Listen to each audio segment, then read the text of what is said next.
Welcome all. इस video में Nifty का एनालिसिस देख लेते हैं कि कल किस डायरेक्शन में निफ्टी जा सकता है। क्या कोई पॉसिबिलिटी बची है मार्केट ऊपर जाने की या फिर और गिरेगा।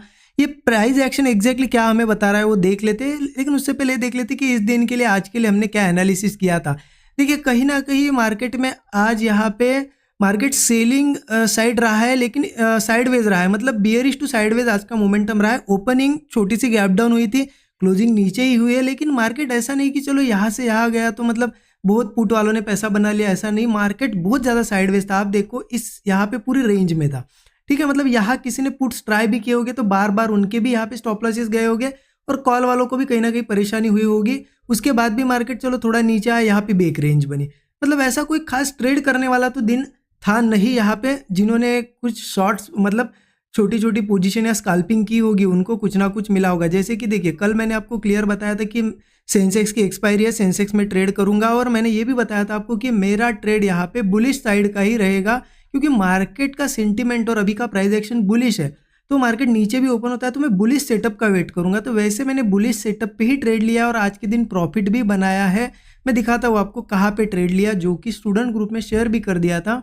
सेंसेक्स के चार्ट पे चलो, यहाँ पे देखिए यहाँ पे क्या हुआ था, मार्केट ओपन हुआ, ओपन होने के बाद पहले नीचे आया, एक बार बुलिश हुआ थोड़ा बहुत, फिर नीचे आया, लेकिन ये सपोर्ट ब्रेक नहीं हो रहा था। आप देखो इस सपोर्ट के यहाँ यहीं पे ट्रेड कर रहा था, तो एक क्लियर था कि सपोर्ट के आसपास अगर ट्रेड कर रहा है तो एक स्पाइक ऊपर का देगा। बस मैंने क्या किया, यहाँ पे देखिए ये ऐसा ब्रेकआउट बन रहा था, इस ब्रेकआउट पे ट्रेड प्लान किया, बिल्कुल यहाँ पे इस लेवल के आसपास मैंने क्या किया, बुक किया प्रॉफिट पूरा 80% क्वांटिटीज बुक की, और यहाँ पे 20% होल्ड की थी कि चलो अगर कंटिन्यू होता भी है तो 20% में कुछ पैसा बना लेंगे, और उसको होल्ड किया था स्टॉप लॉस ट्रेल करके। मतलब वापस मार्केट गया भी तो 20% में तो मुझे लॉस नहीं हुआ क्योंकि मैं कॉस्ट के ऊपर निकला, लेकिन 80% में प्रॉफिट बुक किया। अब आप कहोगे कि एग्जैक्ट इन्हीं लेवल्स के पास क्यों प्रॉफिट बुक किया, रुके क्यों नहीं आप। देखिए सिंपल सी चीज़ है, मार्केट बहुत ज़्यादा साइडवेज था पहली बात तो, और यहाँ ऐसा कोई खास सेटअप नहीं था, बस यहाँ सपोर्ट के ऊपर होल्ड कर रहा था और थोड़ा सस्टेन कर रहा था। और मैंने प्रीमियम्स का बिहेवियर देखा, पुट बढ़ नहीं रहे थे, तो मुझे एक था कि एक बुलिश साइड का मूव आएगा यहाँ से। यहाँ पे ट्रेड लिया, मैंने शेयर भी कर दिया। कल क्या कर सकता है उसके लिए चलो एक बार डेली चार्ट पे। डेली चार्ट इसलिए क्योंकि डेली चार्ट पे एक चीज़ आपको मैं ट्रेंड लाइन मार्क करके दिखाता हूँ।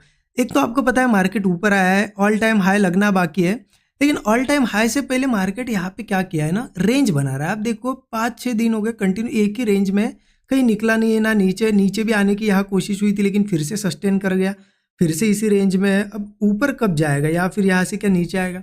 देखिए और एक लाइन मार्क करता हूँ मैं, उस ट्रेंड लाइन का भी बहुत ज़्यादा इंपॉर्टेंस है, तो यहाँ से एक लाइन मैंने मार्क कर दी।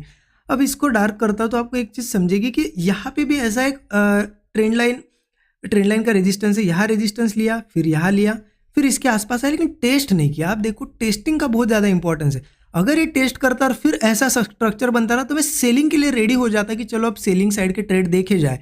लेकिन यहाँ हुआ क्या है ना कि मार्केट एक बार ही टेस्ट करना चाहिए। हाँ पहले भी एक बार ऐसा हुआ है, इस लेवल के आसपास हमने देखा था, ऐसी लाइन आ रही थी, उसके बहुत पास आया लेकिन गिर गया। लेकिन ये चीज़ 10 या 20 में से एक आध बार होती है ऐसी, क्योंकि कितना भी अगर पास आता है ना मार्केट किसी इंपॉर्टेंट ट्रेंड लाइन के, तो उसे टेस्ट करना पसंद करता है, क्योंकि वहाँ सेलर एक्टिवेट हो जाते हैं, फिर मार्केट को गिरने में भी कोई परेशानी नहीं होती है।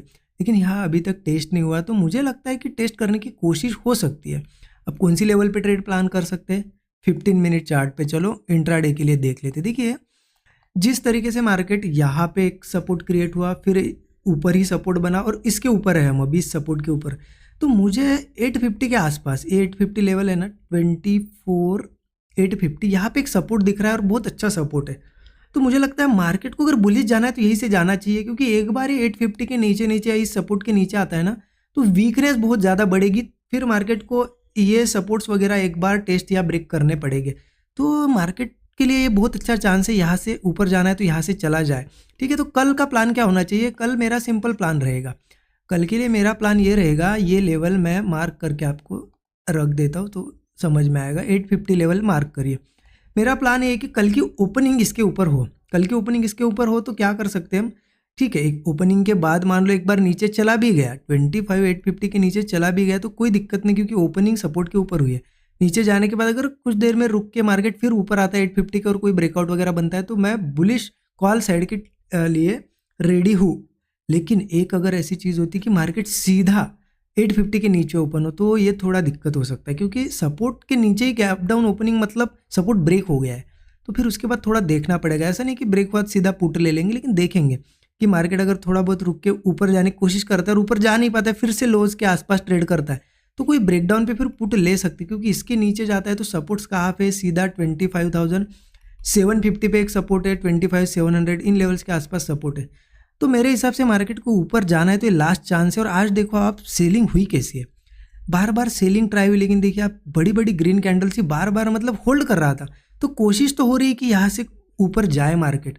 तो कल की ओपनिंग बहुत ज़्यादा इंपॉर्टेंट है, और इनकेस फ्लैट या गैप डाउन नहीं, गैप अप भी हो सकता है, क्योंकि ये अच्छा सपोर्ट होगा तो मान लो गैप अप भी हो सकता है। तो हम उसके बाद क्या करेंगे, मैं कॉल साइड के लिए रेडी हूँ, देखेंगे गैप अप के बाद अगर रिट्रेस करता है तो कोई सपोर्ट बनने देंगे, होल्ड करेगा, ब्रेकआउट आएगा तो कॉल लेंगे, या फिर गैप अप के बाद ऊपर की लेवल पे जब सस्टेन करने लगेगा और नया कोई ब्रेकआउट बनाएगा ना, तब कॉल ले सकते हैं। ऊपर रेजिस्टेंस मुझे दिखाई दे रहा है 26,170 के आसपास एक रेजिस्टेंस है, वो ट्रेंड लाइन का, ये जो ट्रेंड लाइन आई है मैंने आपको मार्क करके दी है, उसके बाद 26,300 के आसपास ही है रेजिस्टेंस। तो ये टारगेट हो गए, मतलब ऐसा नहीं कि कल के कल आएगी, लेकिन धीरे धीरे इनके पास मार्केट जाएगा अगर सस्टेन कर पाता है तो।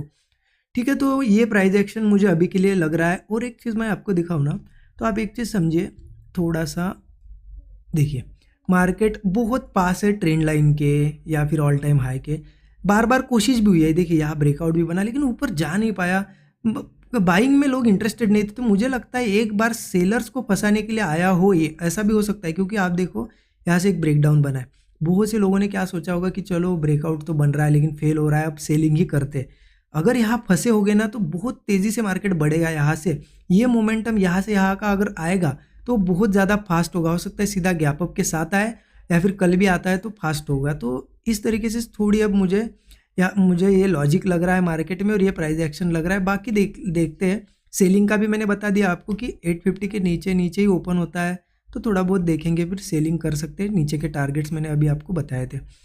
तो इस तरीके से प्लान करना है। देखिए लेवल टू लेवल प्लान की जाती है, कौन सी लेवल पे क्योंकि लेवल्स पे बायर्स सेलर्स बैठे होते हैं, वो यहाँ पे ट्रेड्स अपने एग्जीक्यूट करने के लिए रेडी होते हैं, तो उनको हमें भी फॉलो करना होता है। तो ये एनालिसिस है, बाकी आपको कैसा लगा एनालिसिस ज़रूर कमेंट में बताइए। बाकी लर्निंग